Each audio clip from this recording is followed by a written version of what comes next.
Corrigé de l'exercice 1 du diplôme national du brevet, Métropole, Antilles, Guyane, du 30 juin 2022. Exercice 1. Une famille se promène au bord d'une rivière. Les enfants aimeraient connaître la largeur de la rivière. Ils prennent des repères, comptent leurs pas et dessinent le schéma ci-dessous sur lequel les points C, E, D, de même que A, E, B, sont alignés. Le schéma n'est pas à l'échelle. Petit 1. Démontrer que les droites AC et BD sont parallèles.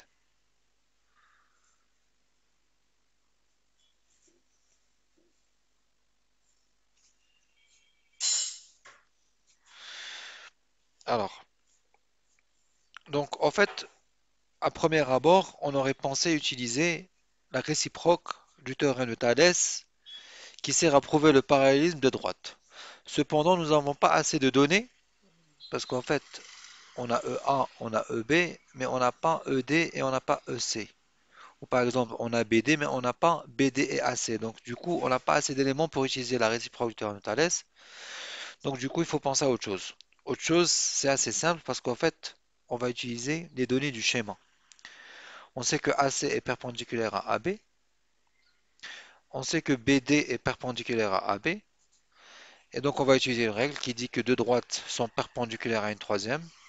Alors, elles sont parallèles entre elles. Les droites AC et BD, on peut l'écrire. Alors, AC, les droites AC et BD sont tous les deux, sont toutes plutôt, sont toutes, sont toutes les deux perpendiculaires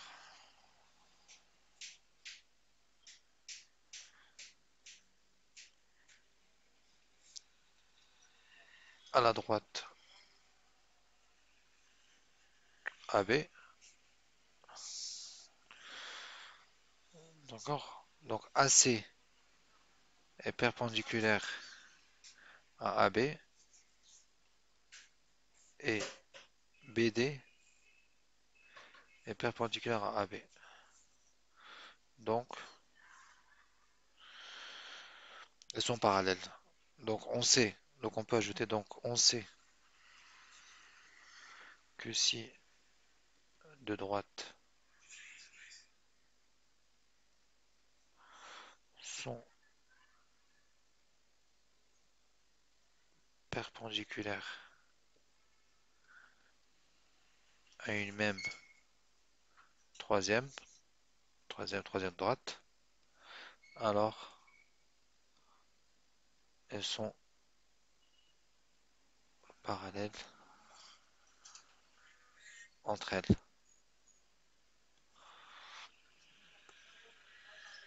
Donc, AC et BD sont parallèles. Petit 2. Démontrer en nombre de pas la longueur AC de la rivière. Donc là, on peut utiliser le théorème de Thalès dans cette configuration. On sait que les points, donc théorème de Thalès, il faut avoir l'alignement des points et le parallélisme. Donc, on va dire que A, E, B sont alignés, sont trois points, donc sont alignés dans cet ordre.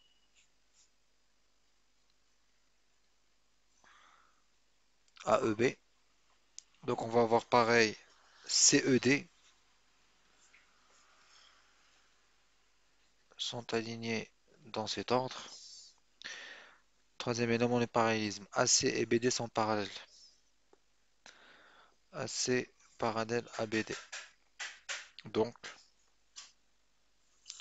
d'après le théorème de Thalès, virgule, on a deux points. Alors, on cherche le pivot. Le pivot, c'est celui-ci. On l'appelle le pivot, celui qui est central. Et après, on fait petit sur grand. Avec petit sur grand, avec petit sur grand. Donc, ça va être EB sur E1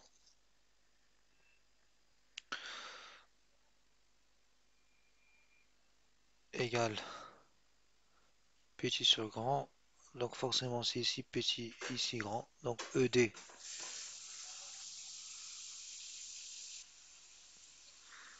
sur EC égale petit, ça va être 100. Ça va être BD sur C. BD sur, BD sur AC. Donc, donc avec cette égalité, donc après on peut remplacer. Donc ça c'est ce que je conseille, c'est de remplacer directement ce qu'on sait. On réécrit ça en bas avec ce qu'on sait ou à droite. Alors, donc on va réécrire tout ça. Donc EB sur E1. EB ça fait 5 sur EA ça fait 20. Très bien. Donc ça on connaît ce rapport. Égal ED. ED on ne connaît pas. Donc on écrit ED. On laisse. EC on ne connaît pas non plus. Égal à BD. BD on connaît. 1 sur AC. Donc si ça égale à ça égale à ça, alors ça égale à ça tout simplement, ou ça égale à ça, ou ça égale à ça comme on veut. Donc par exemple, en utilisant ça, en disant que ça égale à ça, on peut trouver AC. Donc 5 sur 20 égale à 1 sur AC. Du coup, AC, donc ça fois ça égale à ça fois ça, donc 5 fois AC égale à 20. Donc où ça devient en haut, ça devient en haut, ça devient en haut, et ce 5 devient en bas. 20 sur 5 égale à 4. 4 pas. Donc AC, segment AC, ou voilà, le segment AC, AC égale à 4 cm. Alors, donc, euh, pour les questions qui suivent, on assimile la longueur d'un pas à 65 cm. Donc chaque pas, il vaut 65 cm. Très bien.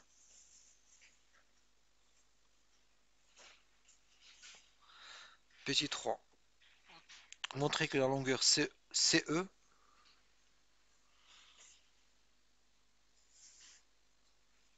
vaut 13,3 mètres. CE.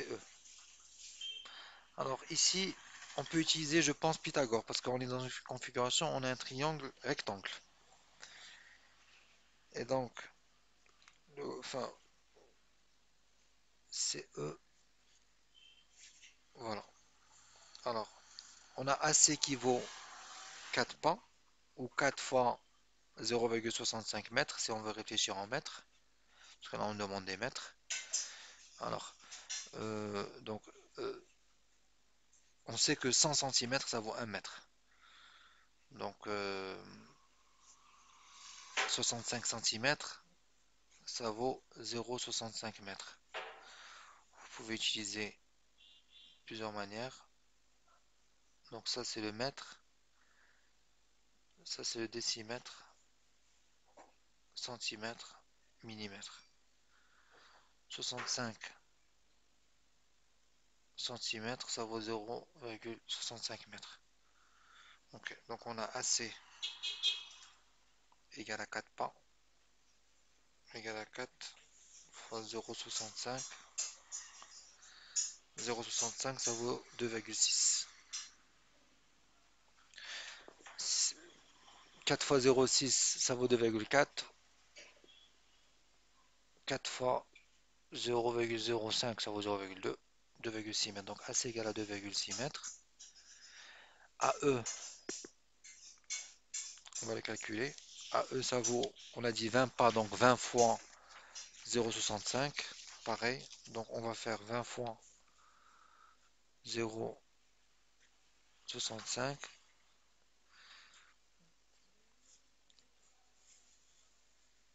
20 fois 0,6 ça fait 12. 20 fois 0,6, 12. 20 fois 0,05, 1, ça fait 13 mètres. Donc AC, donc on a un triangle rectangle où là on a 2,6, 13 mètres. On nous demande EC ou CE. Donc le triangle ACE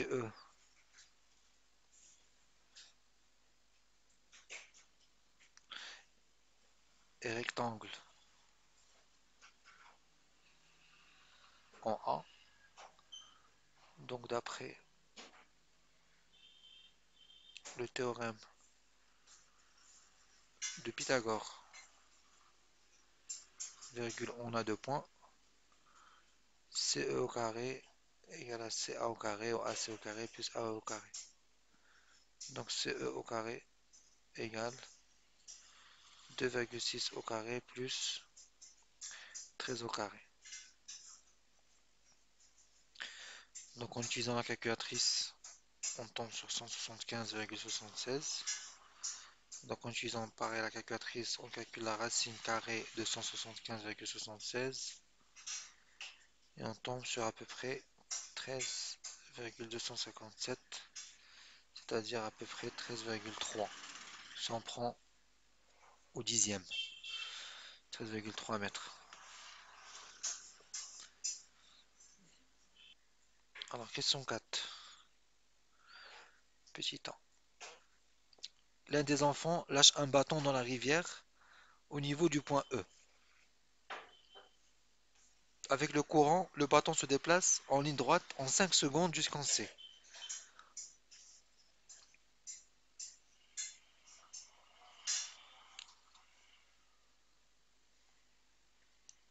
Calcule la vitesse en mètres par seconde. Très bien. Alors pour la vitesse en mètres par seconde, on sait que la vitesse c'est la distance sur le temps. La distance ici c'est CE divisé par un temps de 5 secondes.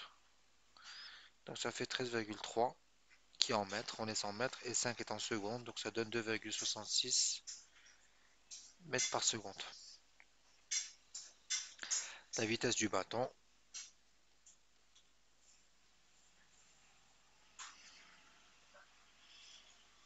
est de 2,66 mètres par seconde.